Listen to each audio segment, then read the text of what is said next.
this question, you have to find the zeros of the polynomial x square minus 15 and hence find the relationship between the zeros and the coefficient. अब zeros का मतलब you have to find the values of x, वो भी इस polynomial से.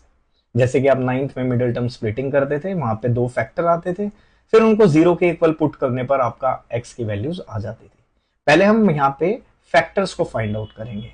ठीक है, factors को फाइंड आउट करने के बाद उनको जीरो के इक्वल पुट करेंगे और हमारे पास जीरोस आ जाएंगे. जीरोस बेसिकली x की वैल्यूज होती हैं, तो हमें x की वैल्यूज निकालनी है. तो चलिए सबसे पहले हम जीरोस निकालते हैं.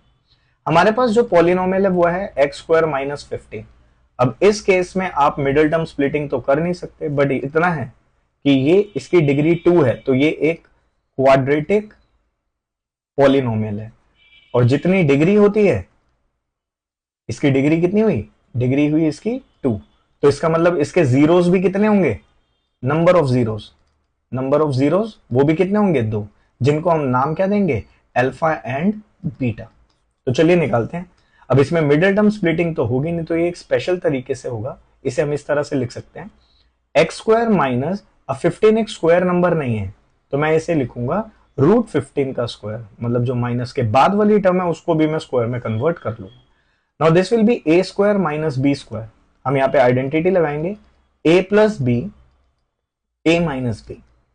अब ये दो हमारे पास फैक्टर आ गए. अब जब मैं इन दोनों को जीरो के इक्वल पुट करूंगा one by one like this,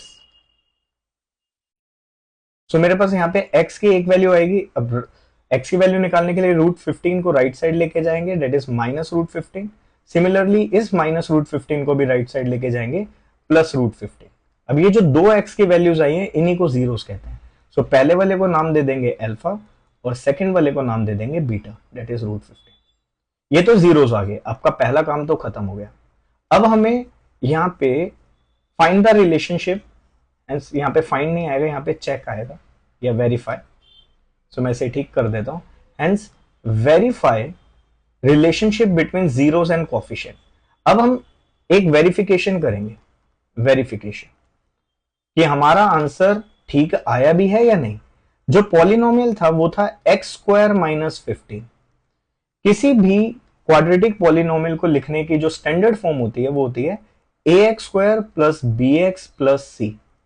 अब हम इन दोनों पॉलिनोमियल्स को कंपेयर करें तो ये जो हमारे पास यहाँ पे ए, बी और सी दे रखे, ये कोफिशिएंट्स हैं.